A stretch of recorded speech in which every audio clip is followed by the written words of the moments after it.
Good evening. Welcome to Molly's Salon. Thanks for tuning in.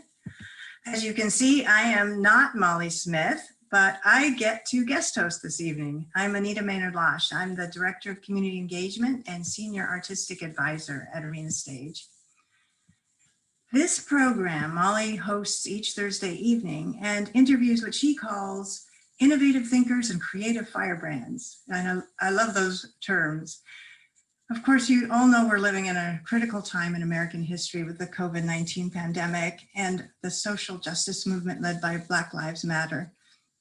Our guests tend to be a variety of artists and thinkers and leaders that discuss new ideas, how they're making change, how they're coping with the coronavirus, as well as showing us glimmers of hope for the future. We have three guests tonight. We have Derek Goldman, who is the chair of the Department of Performing Arts, the director of the Theater and Performance Studies program, and the co-director of the Laboratory for Global Performance and Politics, all at Georgetown University. We have Jaclyn Lawton, playwright, dramaturg, producer, and access, equity, diversity, and inclusion facilitator, and Svetlana Petriichuk, all the way from Moscow, a playwright, screenwriter, and filmmaker from Russia. All three are part of an exciting project that we have happening right now called Flash Acts. Let me give you a little bit of information on Flash Acts. It's the Forum for Cultural Engagement, which was created and led by singer and international exchange producer Mary McBride, is in partnership with Arena Stage, with Georgetown University's Laboratory for Global Performance and Politics, and Georgetown's Theater and Performance Studies program. They've joined forces with the Lyubimovka Lyon Playwrights Festival, the Center for Modern Drama in Yekaterinburg, and the United States Embassy in Moscow to present Flash Acts, a 6-day online festival featuring newly commissioned short plays by 20 preeminent American and Russian playwrights. The Flash Acts Festival will premiere a week from today on October 8th and will feature Zoom productions in Russian and English, all taking place at www.flashactsfestival.org. And there will also be 6 live panel discussions throughout the festival. Our first guest is Derek Goldman. Derek is an award-winning international stage director, a producer, festival director, playwright, adapter, developer of new work, teacher, and published scholar, whose artistic work has been seen around the country, off-Broadway, and at numerous major regional theaters, as well as around the world. And that's in addition to the current leadership positions he holds through Georgetown University. Hi, Derek, and welcome. Hi, Anita. How are you? I'm fine, thanks. Great to see you. Even you. Thanks for having me. Flash Acts seems like an ideal project for your Laboratory for Global Performance and Politics. Can you talk to us about what makes this project unique? And also, what are the pluses about doing theater in this way? We know the minuses, but what are the pluses? Yeah, sure.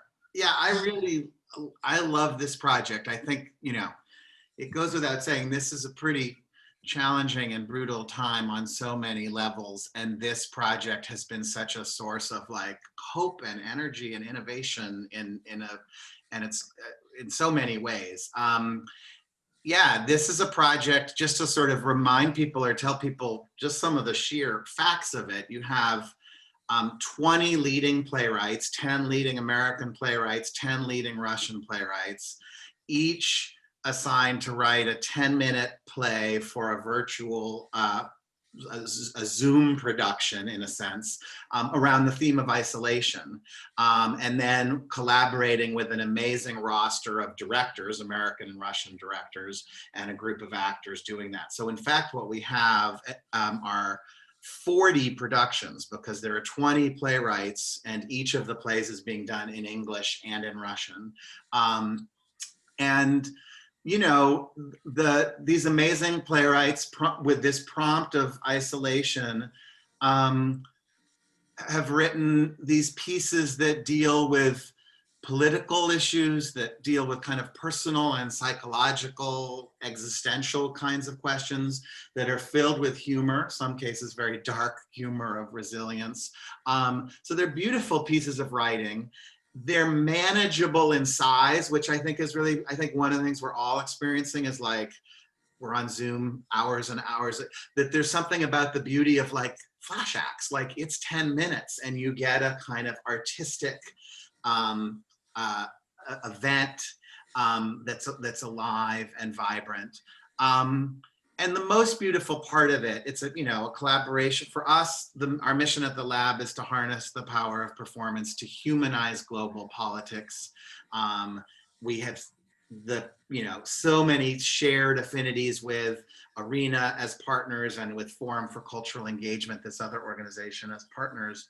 And I think the most beautiful thing about this relationship is that about this project is it's bringing together artists who in a way, in a moment in which we are so broken and so filled with kind of political misunderstanding and distrust, in this amazing collaborative way, and creating friendships between Russian artists and American artists around things that are actually shared, something that's actually shared in the world.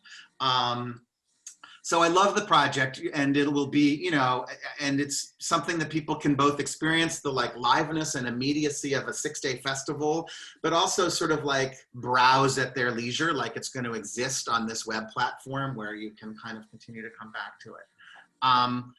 And then just the second part of your question, the other thing that's been exciting about it is we've had a team on this project, Jared Mazzacci, the brilliant multimedia projection designer, and his team, who've really worked with the artists to kind of reimagine and expand what we think of as the constraints of like Zoom theater. And so these productions, they're theatrical, they were done with like liveness and stage managers calling cues and the immediacy that we think of as theater. But they're gorgeous. Like they have compositional elements that are sort of filmic, and I think they're going to expand people's, I know they did for the directors and the artists, they're going to expand people's ideas of like what the limits are. It's kind of saying, oh, we're stuck with this, being in our separate boxes, because they're really opening up some of the formal possibilities of this kind of theater too. So I just really, this project, as I hope people get as excited about it as I think they're going to, because it's in a time filled with plenty to make us anxious and miserable. This project is really giving me a lot of joy. Oh, that's great. I love that you're talking also about the partnerships. This seems like a time when we're able to have even more partnerships than we usually do. But Derek, we have a special partnership, the Ammerman-Georgetown Partnership, which is a fabulous collaboration between Georgetown and Arena Stage, and encouraged by the support of our trustee, Andrew Ammerman, and his family. We only have a minute or so, but tell us how you and your students have utilized this particular partnership. Yeah, this partnership is now 13, we've been doing it with you since the beginning, 13, 14 years. I think people think of a partnership between a university and a great regional theater like Arena is like, oh, the students will come see productions, and of course we do that and benefit enormously from that. But what's been amazing is all the substantive ways. I think this partnership has actually shifted the field. Students have built relationships with professional artists in rehearsal rooms, in community engagement projects, working on Voices of Now, your work, Arena, connection to global issues, convenings that we've held together that have moved the field at kind of critical times. So it's been really kind of a gift that keeps giving. And Andrew Ammerman, as someone who both loves Georgetown and Arena Stage very deeply, keeps moving with the times. So he now wants to be supporting virtual work that is exactly like flash acts and virtual work. So I think it's allowing us as partners to, like any good partnership, it enriches both institutions really hugely, I think. So it's been really special. Yeah, absolutely. Well, it's hard to believe we're out of time, but thank you so much, Derek. It's been a pleasure to see you again. Great seeing you, Anita. I hope people enjoy and love flash acts and participate as fully as they can. Yes, I bet they will. Bye-bye. Bye. So next we have Jaclyn Lawton, and Jackie is a playwright, a dramaturg, a producer, and an advocate for access, equity, diversity, and inclusion in the American theater. Her plays have been seen around the country, and she also teaches acting, directing, dramaturgy, movement, and playwriting. Jacqueline was one of Arena's first power play commissioned writers to be produced at Arena Stage. Welcome, Jackie. Hi. Great to see you. You too. It's so great to be here with you, Anita. Well, I have a question about flash acts for you, Jackie, as a playwright. It seems like it's brilliantly taking on the challenge of this kind of pandemic lifestyle we're living and also building an international bridge. So as a playwright, what were your first thoughts when you were asked to participate, and how did you react to the potential collaboration with Russian artists? Well, I have to tell you that I was really excited, and I also really hoped that we could go to Moscow. So like there's part of me that's like, oh, well, when they get performed live, well, we get to have, an exchange. So I'm still hoping that maybe that will happen. I also just really love the idea of addressing the moment, like finding a way to address what this moment is. And we're in it, so it's hard to really name multiple aspects of it. But the one thing I could speak to was isolation and what it means to be inside of this moment while still trying to live a vibrant life. And so sometimes that means, having Zoom dinners with friends and cooking meals together with friends over Zoom, or, working with my students. So that felt really, this felt so real and authentic and engaging to me. So I thought, why not? Yes, 10 minutes. I knew I wanted to work with a single actor to have this one person tell a story, get a point of entry into their lives in this moment. And I also knew that the way that I'm in conversation now with people, I always get really excited when I talk to people, but now even more so. And so I wanted her to hold that energy of real enthusiasm and excitement to be talking to someone. Yeah, it was really quite thrilling to me. That's exciting. That's really, really exciting. And to see your play in English and in Russian must be just a delight and exciting as in its own right. It was amazing, and the first time for me to have my work translated. I write in multiple languages, but I've never had my work translated. So to see it in Russian and to see my name in Russian, to work with a translator, she worked so beautifully to make sure to capture the nuances of what I was writing. So that was a really cool experience. And then to meet my Russian director, to talk with him about how he interpreted the play. It was just as exciting to hear my American director, Timothy, talk about the play. And it just felt really cool that across oceans and cultures, that this little thing that I wrote resonated with both of them. That was really powerful.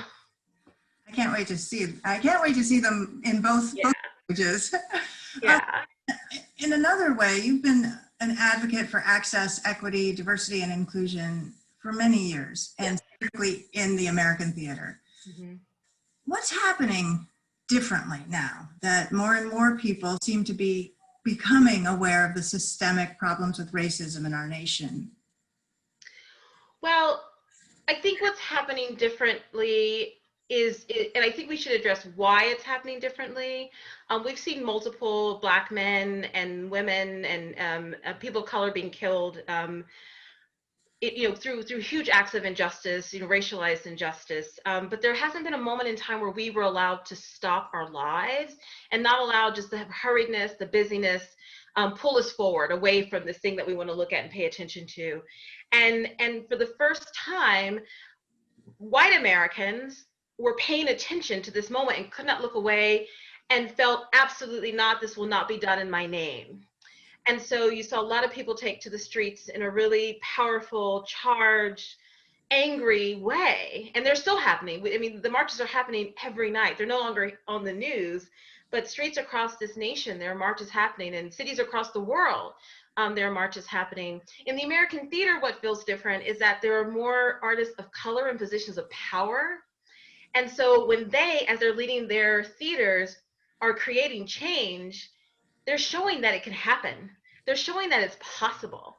So the idea that all those years when we've been talking about it and no change has happened, there's no excuse. there's literally no excuse. You can have more inclusive seasons. You can hire more people of color. There's no reason for it not to happen unless it's intentionally you're not wanting it to happen. So that's what feels, to me, that's what feels different. Greater attention and awareness, because we can't look away.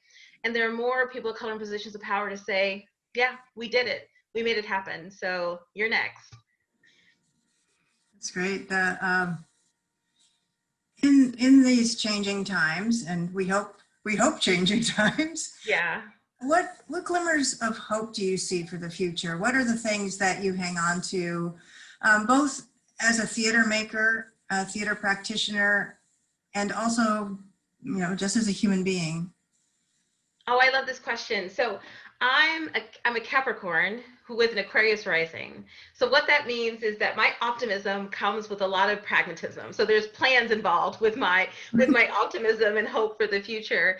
And again, the beauty of this great pause, this moment, for those who are taking time to say, the way things were, that which was normal was not good for a whole lot of people.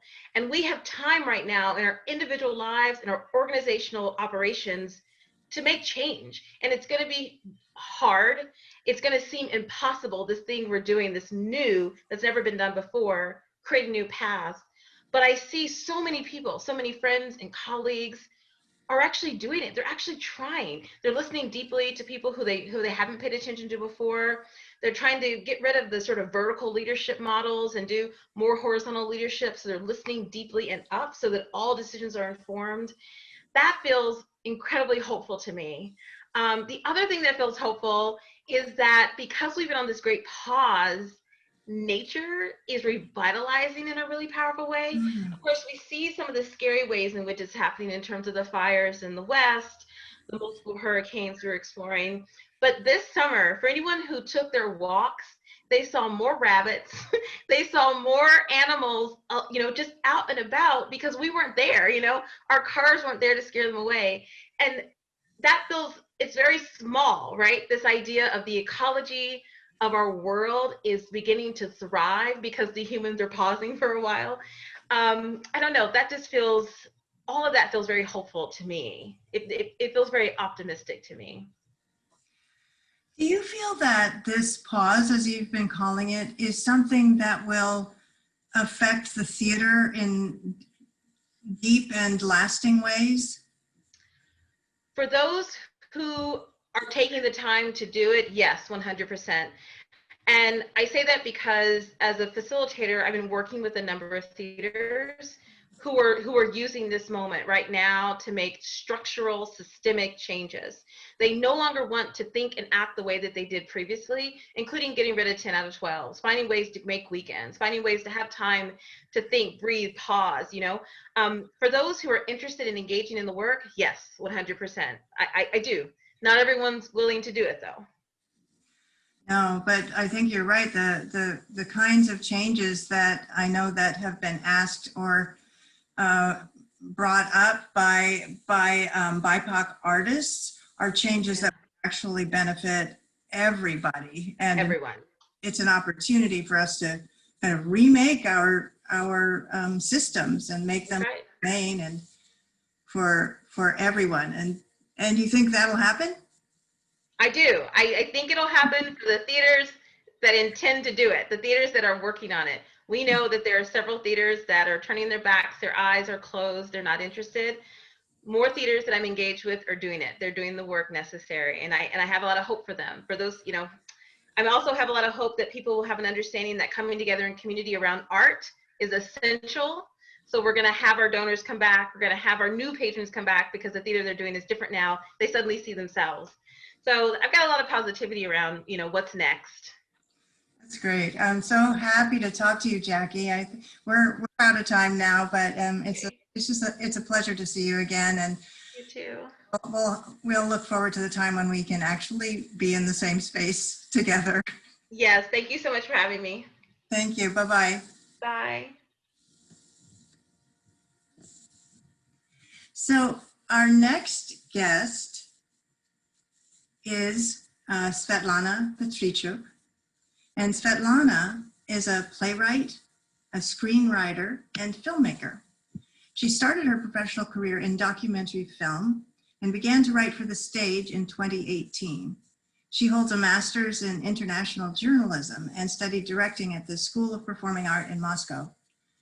Svetlana's background in documentary filmmaking informs the subjects of many of her plays. Hello. Hello, Svetlana. Hello, great to see you. Thank you for having me. Can you tell the audience where you are and what time it is? Yes, I'm in Moscow and now it's 2 in the morning. So I'm sorry for my possible mistakes and for my heavy accent. I'm just trying to be awake. Oh, that is such a dedication from you to be up at 2 in the morning to participate in this. So we're very, very honored by that. I'm happy to be here. Svetlana, I'd like to ask you about your work on Flash Acts. You're as a playwright. What was the most daunting aspect or the most exciting aspect? I know there were certain rules about it. I mean, the 10-minute time limit and that kind of thing. And then also there was remote participation and this international connection. So talk about what was hard about it and what was exciting about it. The hardest moment was to keep within 10 minutes because it's a very unusual experience for a playwright. And you know, even when I edited my Russian version of the play, it appeared that English one is much longer. so my play had several reductions. But I think it was a good experience. And of course, the most excited part of this for me is that we were doing it together. So many people, not even playwright, but directors, artists, and so on. And we were making it for 1 month very quickly. And we had like, you know, instant photo of the world. We could just have possibility to capture this strange, crazy moment of this year with all the events happening. And to become maybe some witness or witnesses of everything, and being so far from each other to make something together. I think it's some kind of magic of art. And so, am I right in that you worked with an American director and a Russian director on the 2 versions of your play? Is that correct? Yes, every play was directed by on Russian language by a Russian director and on English language by an American director. That's going to be really, really fascinating to watch the 2 of them.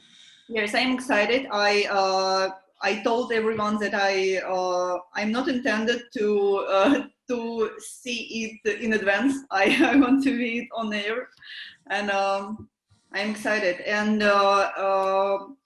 I would like to thank especially Melissa, who directed the translated version of my play, for her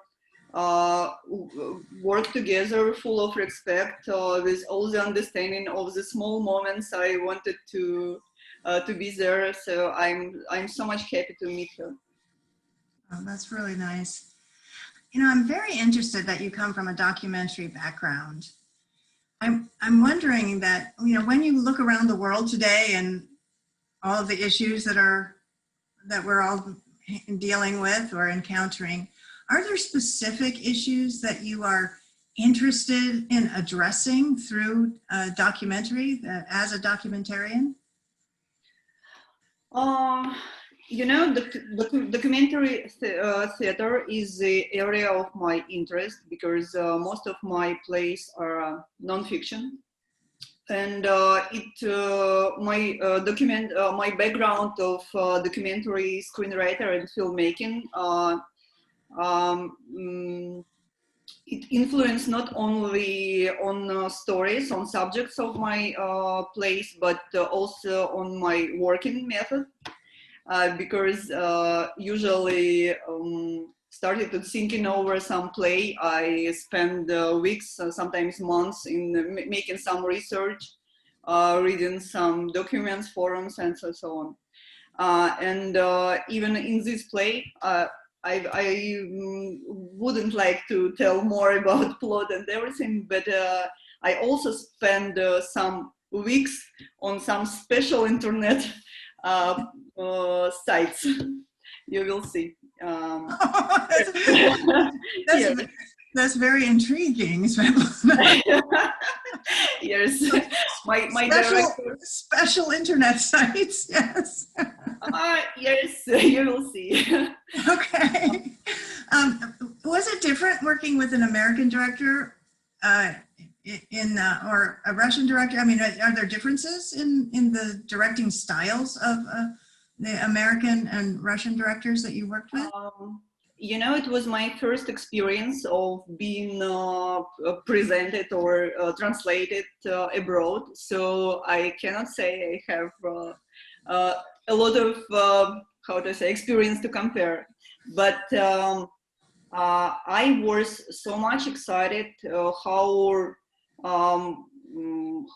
how much attention I had from my American director, because she asked all the small things and she was discussing everything, and we met at Zoom, on Zoom here to discuss and all the things I wanted to say in my play. And you know, it's happiness for any playwright to be treated like that. But I of course, I know lots of wonderful Russian directors also who are talented and gifted, and it's happy to work with. Well, that's terrific. I'm glad that experience was really good for you. So I'm changing the subject for a moment. You know, these have been pretty anxious times that we're living in and that we've been living in for several months. Where do you find inspiration when we're dealing with these kinds of huge global issues like this pandemic? You know, maybe being documentary screenwriter and having such a background, I first of all want to be a witness of this event. I like the idea of bringing on stage some characters and maybe some stories which are not presented very often. And I most of all, I like the idea of you know, speaking about the world frankly and honestly, even on stage, and first of all on stage. So, and maybe telling everything honestly is my main inspiration. Yes, telling the story honestly and witnessing this incredibly unique time in an artistic way. I think that sounds like that does sound inspirational to me too. Yes, and this is the most exciting thing about Flash Acts and this project, because we are so far from each other, and we are using different words and everything, but we want the same thing. We want to be safe, not to feel in danger, not to feel this sometimes bad process and things we have in our countries. So we are not different. We want this. Yeah. All right. Thank you so much, Svetlana. Thank you. Thank you for staying up or getting up to talk to us on that. And thank you. Look forward to seeing your work. Thank you to tonight's guests, and let you know that Molly's guest next week will be playwright Kia Corthron and Mauricio Pita, who's the community programs manager at Arena Stage, and James C. Nicola, the artistic director at the New York Theater Workshop. Thank you so much for joining us this evening, and we will end with a gift of art. So please take it away.